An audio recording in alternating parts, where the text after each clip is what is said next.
എല്ലാവർക്കും നമസ്കാരം. ഞാൻ സരിത മഹേശ്വരൻ. ഇന്ന് ശ്രീകൃഷ്ണവിലാസ മഹാകാവ്യത്തിന്റെ 6ാമത്തെ സർഗത്തിലെ 46, 47, 48 എന്നീ 3 ശ്ലോകങ്ങളാണ് നമ്മൾ പഠിക്കുന്നത്. 3 ശ്ലോകത്തിലും അനുഷ്ടുപ്പ് വൃത്തം തന്നെയാണുള്ളത്. ഇവിടെ ആക്രമണത്തിനെ പറ്റിയിട്ടാണ്, ഇന്ദ്രൻ എങ്ങനെയാണ് ആ ഗോകുലത്തിനെ ആക്രമിക്കാൻ ആരംഭിച്ചത് എന്നുള്ളത് വർണ്ണിച്ചുകൊണ്ടാണ് തുടങ്ങുന്നത്. നമുക്കാദ്യം 46ാമത്തെ ശ്ലോകം ചൊല്ലാം. ഭിന്ദന്തൈവ ദിക്ചക്രം ഗർജിതൈരതിഭീഷണൈഃ ദൃശദോ വാരണസ്ഥൂല വവൃഷുസ്തേ വലാഹകാ. എന്താണ് മേഘങ്ങൾ വർഷിച്ചത് എന്ന് വർണ്ണിക്കുകയാണ്. നമുക്ക് ആദ്യം പദച്ഛേദം നോക്കാം. ഭിന്ദന്ത ഇവ ദിക്ചക്രം ഗർജിതൈഃ അതിഭീഷണൈഃ ദൃശദ വാരണസ്ഥൂല വവൃഷു തേ വലാഹകാഹ. തേ വലാഹകാഹ വവൃഷു. ആ മേഘങ്ങൾ വർഷിച്ചു, ഭയങ്കരമായിട്ട് മഴ പെയ്തു എന്നാണ് വർണ്ണിക്കുന്നത്. അതാണ് അവിടുത്തെ മുഖ്യമായിട്ടുള്ള വാചകം. ബാക്കി എന്തൊക്കെയാണ് അതിൽ കൂട്ടിച്ചേർക്കാനുള്ളതെന്നാണെങ്കിൽ, അതിഭീഷണൈഃ ഗർജിതൈഃ ദിക്ചക്രം ഭിന്ദന്ത ഇവ. അതിഭീഷണൈഃ ഗർജിതൈഃ, വളരെയധികം പേടിപ്പെടുത്തുന്നതായ, എല്ലാവരെയും പരിഭ്രമിപ്പിക്കുന്നതായ, അതാണ് അതിഭീഷണൈഹി, ഏറ്റവും പേടിപ്പെടുത്തുന്നതായ, ഗർജിതൈഹി, ഇടിയൊച്ചകളെ കൊണ്ട്, ഇടിയൊലികളെ കൊണ്ട്, ദിക്ചക്രം ഭിന്ദന്ത ഇവ, ദിക്ചക്രങ്ങളെ, ചക്രവാളങ്ങളെ, ദിക്കുകളുടെ അതിരുകളെ മുഴുവനും പൊളിക്കുന്നത് പോലെ. ഭിന്ദന്ത എന്ന് പറഞ്ഞാൽ പൊട്ടിത്തെറിപ്പിക്കുക അല്ലെങ്കിൽ പൊളിച്ചു മാറ്റുക, ഇടിച്ച് പൊളിച്ചു കളയുക എന്നൊക്കെയാണ് ഭിന്ദന്ത എന്നുള്ളത്. ഭിന്ദന്തി എന്നുള്ള വാക്കുകൊണ്ട്, ഭിന്ദതി എന്നുള്ള വാക്കുകൊണ്ടൊക്കെ ഉദ്ദേശിക്കുന്നത്. അപ്പോൾ ദിക്കുകളെയൊക്കെ അടിച്ചു പൊളിച്ചു കളയുന്ന വിധം, ദിക്കുകളാണല്ലോ ദിക്ക്, അതിരുകള്. നമ്മുടെ ഭൂമിയുടെ അതിര് എന്നായിട്ട് നമ്മൾ കണക്കാക്കുന്നത് ദിക്കുകളെയാണ്. ആ ദിക്കുകളെയൊക്കെ പൊളിച്ചു മാറ്റുന്നത് പോലെ, ഇടിച്ചു പൊളിച്ചു കളയുന്നത് പോലെ, അത്രത്തോളം ശബ്ദത്തോടു കൂടിയിട്ട് തേ വലാഹകാഹ, ആ മേഘങ്ങൾ. എങ്ങനെയുള്ള മേഘങ്ങള്? വാരണസ്ഥൂലാഹ തേ വലാഹകാഹ. വാരണസ്ഥൂലങ്ങൾ, വാരണം എന്ന് പറഞ്ഞാൽ ആന എന്നാണ് അർത്ഥം. വാരണസ്ഥൂല എന്ന് പറഞ്ഞാൽ ആനകളെ പോലെ നിരന്ന് കാർമേഘങ്ങൾ വരണ കാണുമ്പോൾ ആനകളെ എഴുന്നള്ളിച്ച് നിർത്തിയതുപോലെ തോന്നും. അതാണ് ഇവിടെ പറയുന്നത്. വാരണങ്ങളെ പോലെ സ്ഥൂലങ്ങളായ അതിഭീമന്മാരായിട്ടുള്ള വലാഹകാഹ മേഘങ്ങൾ, ദൃശദ വവൃഷു തേ വലാഹകാഹ ദൃശദ വവൃഷു. ആ മേഘങ്ങൾ, ദൃശദ എന്ന് പറഞ്ഞാല് കല്ലുകളെ വർഷിച്ചു. കല്ലുകൾ പോലെ മഴ, കല്ലുമഴ എന്ന് വേണമെങ്കിൽ പറയാം. കല്ലല്ല, മഴ തന്നെയാണ് പെയ്യണത്. മഴയുടെ ഓരോ തുള്ളിയുടെയും ശക്തി കൊണ്ട് അത് മേലേക്ക് വീഴുമ്പോൾ ഒരു കല്ല് വീഴണ അത്രയ്ക്ക് വേദന അല്ലെങ്കിൽ അത്രയ്ക്ക് വലിപ്പം ആ തുള്ളിക്ക് ഉണ്ടായിരുന്നു എന്നുള്ളത് കാണിക്കാൻ വേണ്ടിയിട്ടാണ് കവി അവിടെ ദൃശദ വവൃഷു എന്ന് പറഞ്ഞത്.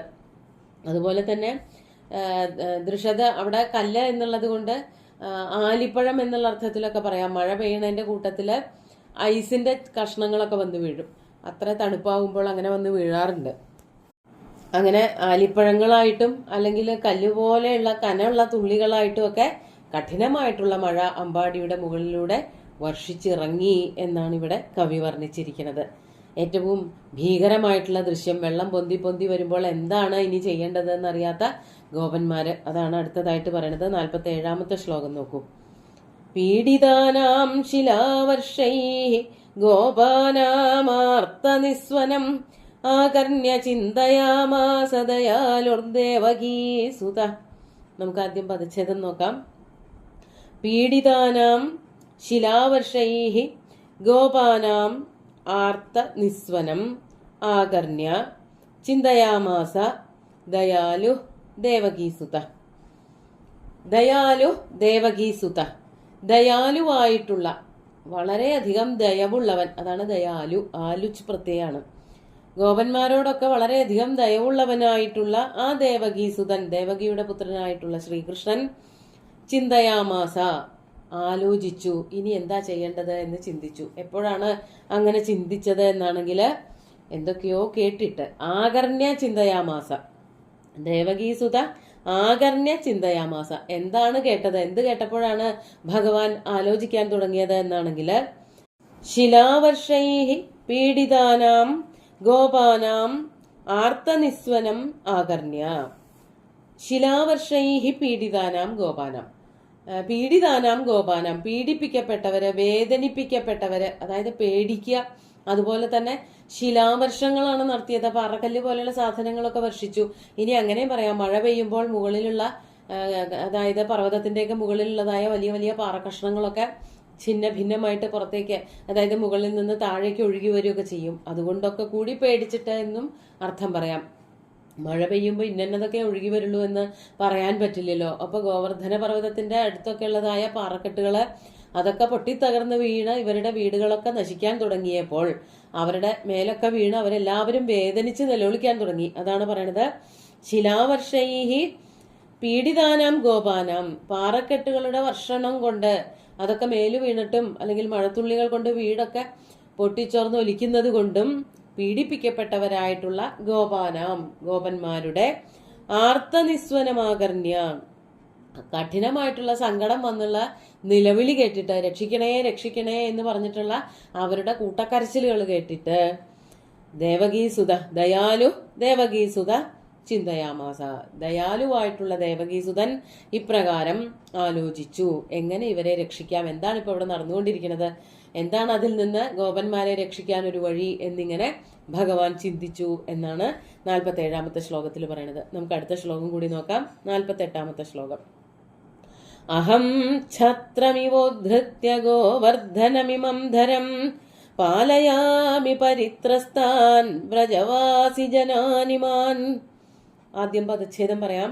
അഹം ഛത്രമിവ ഉദ്ധൃത്യ ഗോവർദ്ധനം ഇമം ധരം പാലയാമി പരിത്രസ്താൻ വ്രജവാസിനാൻ ഇമാൻ.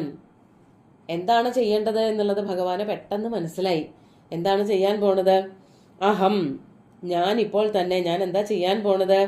ഗോവർദ്ധനം ധരം, ഗോവർദ്ധനം എന്നു പേരുള്ള ഈ പർവ്വതത്തിനെ, ധരം, ധരഹ എന്ന് പറഞ്ഞാൽ പർവ്വതം എന്നാണ് അർത്ഥം. ഭൂധരഹ, ഭൂമിയെ ധരിക്കുന്നവൻ, നമ്മളെല്ലാവരെയും അങ്ങനെ അടങ്ങിയിട്ട്, നമ്മളെല്ലാവരും അടങ്ങിയിട്ടുള്ള ഭൂമിയെ ധരിക്കുന്നവൻ എന്നുള്ള അർത്ഥത്തില് ധരഹ എന്നുള്ള വാക്ക് പർവ്വതത്തിന് വേണ്ടി മാത്രമായിട്ടും ഉപയോഗിക്കാറുണ്ട്. അങ്ങനെയുള്ള പർവ്വതത്തിനെ, ഗോവർദ്ധന പർവ്വതത്തിനെ ഛത്രമിവ ഉദ്ധൃത്യ, ഛത്രത്തെ പോലെ പിടിക്കണം, അതായത് കുട പിടിക്കുന്നത് പോലെ. ഛത്രമിവ ഉദ്ധൃത്യ, ഈ ഗോപന്മാര് മുഴുവനും ഇവിടെ കരഞ്ഞ് ബഹളം വെച്ചുകൊണ്ടിരിക്കുകയാണ്, രക്ഷിക്കണേ രക്ഷിക്കണേ എന്ന് പറഞ്ഞിട്ട്. ആ സമയത്ത് ഈ ഗോവർദ്ധന പർവ്വതത്തിനെ താഴെ നിന്ന് അങ്ങോട്ട് ഉയർത്തിയിട്ട് പൊക്കിപ്പിടിച്ചിട്ട്, ഒരു കുട പോലെ പൊക്കിപ്പിടിച്ചിട്ട്, ഛത്രം എന്നുള്ളതിന് ഛാദയതി വർഷാതപാദീനി അനേനേതി ഛത്രം, വെയിലായാലും മഴയായാലും ഇതിനാൽ തടയപ്പെടുന്നു, അതിൽ നിന്ന് നമ്മളെ മറച്ചു നിർത്തുന്നു എന്നുള്ളത് കൊണ്ടാണ് കുടയ്ക്ക് ഛത്രം എന്നു പേര് വന്നത്. ആതപത്രം എന്നും മറ്റൊരു പേരുണ്ട്, അത് വെയിലിൽ നിന്ന് തടയുന്നത് കൊണ്ടാണ് ആ പേര് വന്നത്. ഇവിടെ വർഷത്തിൽ നിന്നും ആതപത്തിൽ നിന്നും രക്ഷിക്കണു എന്നുള്ളത് കൊണ്ടാണ് ഛത്രം, ഛാദയതി ഇതി ഛത്രം, നമ്മളെ മറച്ചു പിടിക്കുന്നു, മറച്ചു പിടിച്ച് രക്ഷിക്കുന്നു എന്നുള്ളത് കൊണ്ട്. അതുപോലെ അപ്പൊ അതാണല്ലോ ഗോവർദ്ധന പർവ്വതം കൊണ്ടും ചെയ്യേണ്ടത്. അപ്പോൾ ഈ വലിയ മഴ വന്നപ്പോൾ അതിൽ നിന്ന് രക്ഷിക്കാൻ വേണ്ടിയിട്ട് ഒരു കുട പോലെ ഈ ഗോവർദ്ധന പർവ്വതത്തെ പിടിക്കാം എന്നാണ് ഭഗവാൻ ആലോചിച്ചത്. അതാണ് ഛത്രമിവ ഉദ്ധൃത്യ ഇമാൻ പരിത്രസ്താൻ വ്രജവാസി ജനാൻ പാലയാമി. ഇമാൻ പരിത്രസ്താൻ വ്രജവാസി ജനാൻ, ഈ കാണുന്ന പേടിച്ചരണ്ട ഗോകുലവാസികളായിട്ടുള്ള ജനങ്ങളെ, ഗോപന്മാരെ മുഴുവനും തന്നെ പാലയാമി, ഞാൻ രക്ഷിക്കാൻ പോവുകയാണ്. അതാണ് ഇപ്പൊ ചെയ്യാൻ പറ്റിയ ഒരേ ഒരു കാര്യം. താഴെയുള്ള ഭാഗങ്ങള്, പർവ്വതത്തിന്റെ താഴത്താണ് ഇവരൊക്കെ വീടുകൾ വെച്ചിരിക്കുന്നത്. ചെറിയ ചെറിയ വീടുകളാണ്. അത് മുഴുവനും വെള്ളത്തില് അലിഞ്ഞ് അല്ലെങ്കിൽ വെള്ളത്തിൽ താഴ്ന്നു പോവാനുള്ള സാധ്യത കൂടിക്കൊണ്ടിരിക്കുകയാണ്. മഴ നിർത്താതെ പെയ്തുകൊണ്ടിരിക്കുകയാണ്. വലിയ വലിയ ആനകളെ പോലെ നിന്ന് ചീറ്റി വെള്ളം ഒഴിച്ചുകൊണ്ടിരിക്കുകയാണ് മേഘങ്ങള്. ഇന്ദ്രൻ വേണ്ടത്ര നിർദ്ദേശങ്ങൾ കൊടുക്കുന്നുണ്ട്. അങ്ങനെ കഠിനമായിട്ട് പെയ്യുന്ന മഴയില് വീടുകളും അതുപോലെ പശുക്കളും എല്ലാവരും നശിച്ചു പോവും, എല്ലാവരും മരിച്ചു പോവും, എല്ലാം ഇല്ലാതെയാവും, ഞൊടിയിട കൊണ്ടൊക്കെ നശിച്ചു പോവും എന്ന് വന്നപ്പോൾ അവരെ എല്ലാവരെയും രക്ഷിക്കണതിന് ഈ ഒരു ഒറ്റ മാർഗമേ ഉള്ളൂ എന്നുള്ളതാണ് കൃഷ്ണൻ മനസ്സിലാക്കിയത്. ഒരു കുട പോലെ നിർത്തിപ്പിടിച്ചാൽ അതിന്റെ അടിയിലേക്ക് എല്ലാവർക്കും വന്ന് രക്ഷ നേടാം. വീടുകളായാലും പശുക്കളായാലും കുട്ടികളായാലും ഒക്കെ വെള്ളത്തിൽ കിടന്ന് ബുദ്ധിമുട്ടേണ്ട കാര്യമില്ല. എല്ലാവർക്കും ഈ പർവ്വതത്തിന്റെ അടിയിൽ വന്ന് സമാധാനമായിട്ടിരിക്കാം. അതാണ് ഭഗവാൻ ഗോപന്മാരോട് പറയാൻ പോണത്. ബാക്കിയുള്ളത് അടുത്ത ശ്ലോകത്തിൽ നമുക്ക് കാണാം. ഇപ്പൊ ഈ 3 ശ്ലോകങ്ങളും ഒന്നുകൂടി ചൊല്ലി നോക്കാം.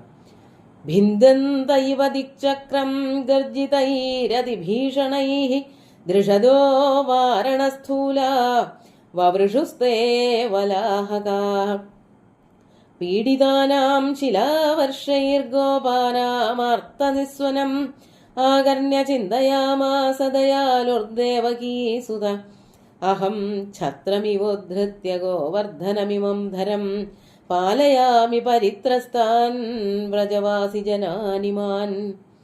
അങ്ങനെ എല്ലാവരെയും രക്ഷിക്കാനുള്ള ഒരു ചിന്തയിലാണ് ഭഗവാൻ നിൽക്കുന്നത്.